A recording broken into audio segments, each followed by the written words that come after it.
Our story begins within the family of Abraham, a man chosen by God to be the father of many nations. God's covenant with Abraham promised him descendants as numerous as the stars, land for his people, and blessings that would extend to all nations. Abraham's son Isaac became the next link in this divine promise. Isaac married Rebekah, a woman whose story is deeply tied to divine intervention. She was chosen through a prayerful search by Abraham's servant. After years of infertility, Rebekah became pregnant with twins. But this was no ordinary pregnancy. Her sons struggled within her womb, a sign of the tension that would define their relationship. Rebekah, confused by the turmoil within her, sought God in prayer. God revealed to her a profound prophecy. 2 nations are in your womb, and 2 peoples from within you will be separated. 1 people will be stronger than the other, and the older will serve the younger. This prophecy set the stage for the lives of Jacob and Esau. Even before their birth, their destinies were intertwined with conflict, division, and the mysterious ways of God's plans. To understand the tension in this story, it's essential to grasp the cultural significance of the birthright and blessing in ancient times. The birthright, a privilege reserved for the firstborn son, included a double portion of the inheritance. It also symbolized leadership over the family and responsibility for its future. Esau, as the elder twin, was entitled to this honor. The blessing, however, was more than just words. It was a solemn, almost prophetic declaration by the father, invoking God's favor for prosperity, protection, and prominence. Once given, a blessing was irrevocable, carrying spiritual weight that shaped the future of the recipient. Esau and Jacob couldn't have been more different. The Bible describes Esau as a rugged, outdoorsy hunter, covered in hair, and loved by his father Isaac, who had a taste for wild game. Esau was impulsive and driven by immediate needs, traits that would shape his decisions. Jacob, on the other hand, was a quiet man, preferring to stay near the tents. He was reflective, strategic, and favored by Rebekah.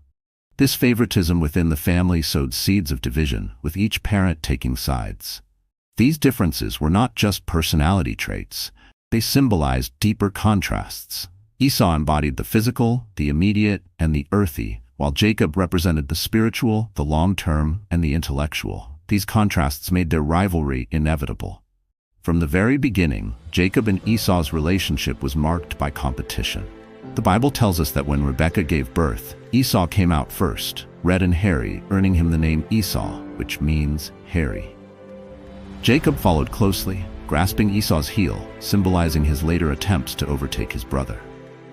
This act of grasping gave Jacob his name, which means he who grasps the heel, or figuratively, supplanter. Even their birth hinted at the struggle for dominance that would define their lives. Our story takes a dramatic turn when Esau makes a fateful decision that will define his life. Esau, the firstborn, is a skilled hunter, accustomed to the outdoors and the thrill of the chase. Jacob, on the other hand, is a quiet man, staying near the tents where he tends to domestic matters. Their contrasting lifestyles come into sharp focus during one pivotal encounter. One day, Esau returns home, exhausted and famished from hunting in the wilderness. His body is weary, and his hunger clouds his judgment. He spots Jacob near the tents, cooking a pot of lentil stew, the aroma wafting through the air. Esau, quick, let me have some of that red stew. I'm famished. Jacob, first, sell me your birthright. Esau's birthright wasn't just a family heirloom. It represented leadership of the family, a double portion of the inheritance, and the honor of being the next patriarch in the Abrahamic covenant, a covenant that promised God's blessings to all nations. Jacob's demand wasn't casual, it was audacious. He was asking for something of immense spiritual and material value in exchange for a simple meal. This moment reveals Jacob's ambition and cunning, but it also highlights Esau's impulsiveness. Driven by his immediate hunger, Esau's response is shocking in its short-sightedness. Esau, look, I'm about to die. What good is the birthright to me? Jacob, swear to me first. And so, Esau swears an oath, selling his birthright to Jacob for a bowl of lentil stew. In that moment, his physical hunger felt so overwhelming that he disregarded the long-term value of his birthright. This decision reveals Esau's lack of regard for the spiritual and familial significance of what he possessed. In contrast, Jacob, though flawed in his methods, recognized the immense importance of the birthright and was willing to do whatever it took to secure it. As Jacob savored his meal, Esau walked away, perhaps unaware of the gravity of what he had just done. He had traded the priceless for the perishable, setting the stage for years of tension and regret. Years later, when Isaac, the father of Esau and Jacob, is old and nearly blind, sensing that his time is near, he decides it's time to bestow the patriarchal blessing, a solemn and prophetic declaration of prosperity, leadership, and divine favor on his eldest son Esau. Isaac, I am now an old man and don't know the day of my death.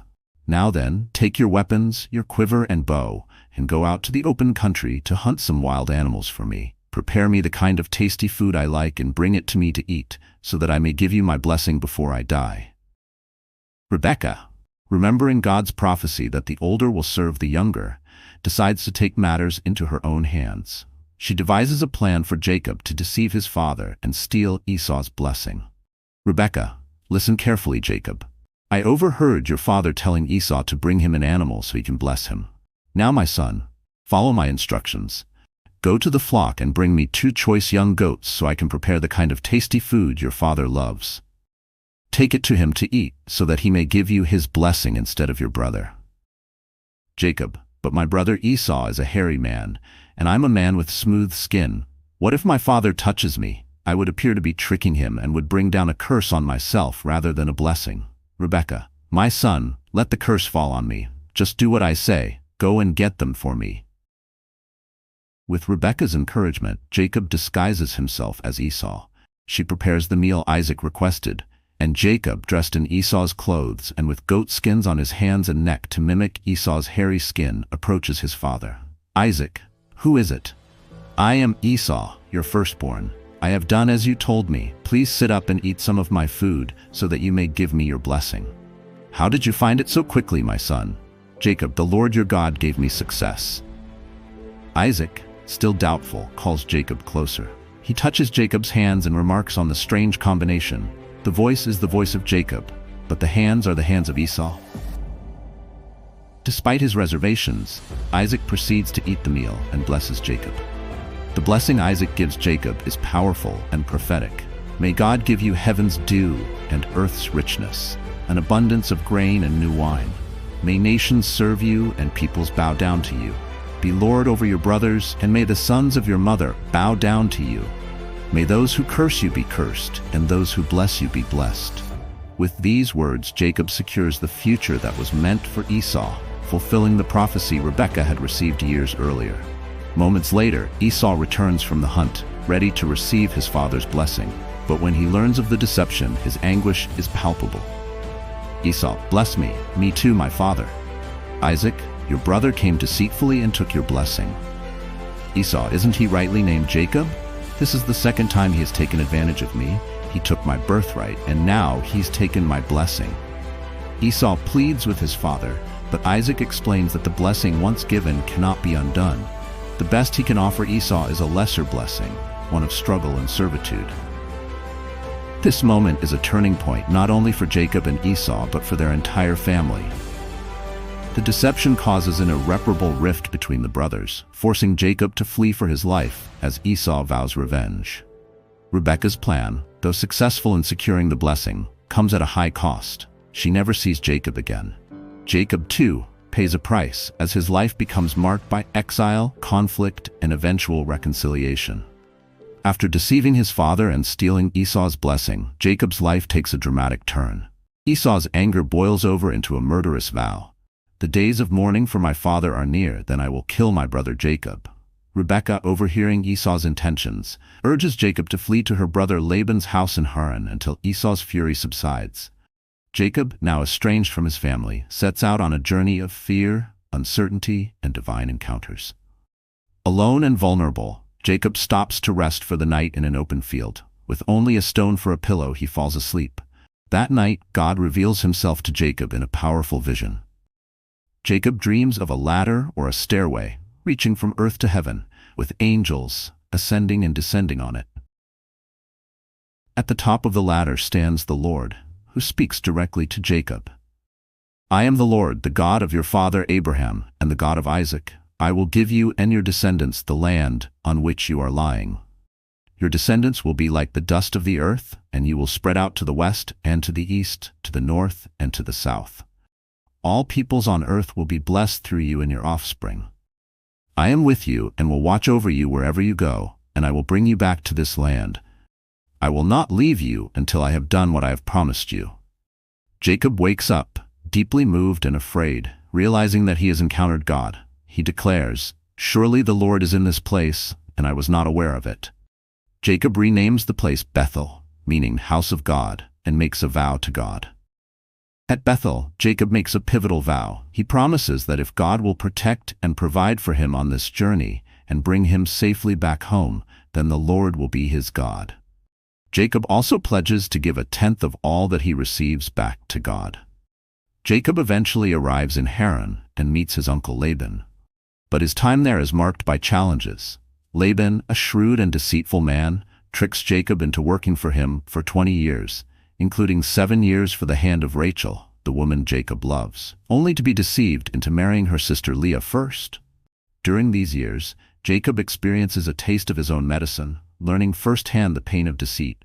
Yet, through it all, God remains faithful, blessing Jacob with wealth, children, and a growing understanding of his providence. After 2 decades in Haran, God speaks to Jacob again, commanding him to return to the land of his fathers. God's promise to protect him and his covenant still stands, but returning home means facing Esau and the consequences of his past actions. After 20 years of separation, Jacob prepares to meet his brother Esau. Though time has passed, the memory of Esau's anger and his vow to kill Jacob still looms large in Jacob's mind. As Jacob nears Esau's territory, fear and anxiety grip him. On the journey back to Canaan, Jacob faces one of the most mysterious and transformative moments of his life. One night, as he prepares to meet Esau, Jacob sends his family and possessions across the Jabbok River. Alone in the dark, he encounters a mysterious man and wrestles with him until daybreak. As they wrestle, Jacob refuses to let go, even as the man dislocates Jacob's hip. At dawn, the man reveals himself to be divine. God's voice: "Your name will no longer be Jacob but Israel, because you have struggled with God and with humans and have overcome." This encounter leaves Jacob with a limp, a new name, Israel, meaning he struggles with God, and a profound transformation. It symbolizes Jacob's journey from deceit and self-reliance to dependence on God. Ever the strategist, Jacob takes meticulous steps to prepare for the reunion. He sends messengers ahead to Esau with a humble message. Jacob's message: "This is what your servant Jacob says. I have been staying with Laban and have remained there till now. I have cattle and donkeys, sheep and goats, male and female servants. Now I am sending this message to my Lord, that I may find favor in your eyes." The messengers return with alarming news. Esau is coming to meet Jacob with 400 men. To Jacob, this seems like a declaration of war. Fearful of Esau's intentions, Jacob divides his family and possessions into 2 groups, reasoning that if Esau attacks one group, the other might escape. Jacob also prays fervently, reminding God of his promise to protect him. Jacob's prayer: "O God of my father Abraham, God of my father Isaac, Lord, you who said to me, 'Go back to your country and your relatives, and I will make you prosper.' I am unworthy of all the kindness and faithfulness you have shown your servant. Save me, I pray, from the hand of my brother Esau, for I am afraid he will come and attack me, and also the mothers with their children." In an effort to appease Esau, Jacob sends a series of lavish gifts ahead of him: goats, sheep, camels, cattle, and donkeys. Each herd is sent with instructions to tell Esau. Servant's message: "They belong to your servant Jacob. They are a gift sent to my lord Esau, and he is coming behind us." Jacob hopes that these gifts will soften Esau's heart and turn his anger into forgiveness. Finally, the moment arrives. Jacob sees Esau approaching with his 400 men. Trembling with fear, Jacob goes ahead of his family and bows to the ground 7 times as a sign of submission and respect. "Jacob, my lord." But to Jacob's astonishment, Esau runs to meet him, embraces him, throws his arms around him, and kisses him. Both brothers weep, a profound and unexpected moment of reconciliation. Esau's response is not one of anger, but of acceptance. He asks about the gifts Jacob sent. Esau: "What's the meaning of all these flocks and herds I met?" Jacob, "To find favor in your eyes, my lord." Esau, "I already have plenty, my brother. Keep what you have for yourself." Jacob, "No, please. If I have found favor in your eyes, accept this gift from me. For to see your face is like seeing the face of God, now that you have received me favorably." In this exchange, Jacob expresses gratitude not just for Esau's forgiveness, but for the evidence of God's mercy in their reunion. Though the brothers part ways after their reunion, the impact of this meeting is lasting. Jacob's fears are alleviated, and he continues his journey with a renewed sense of God's faithfulness and protection.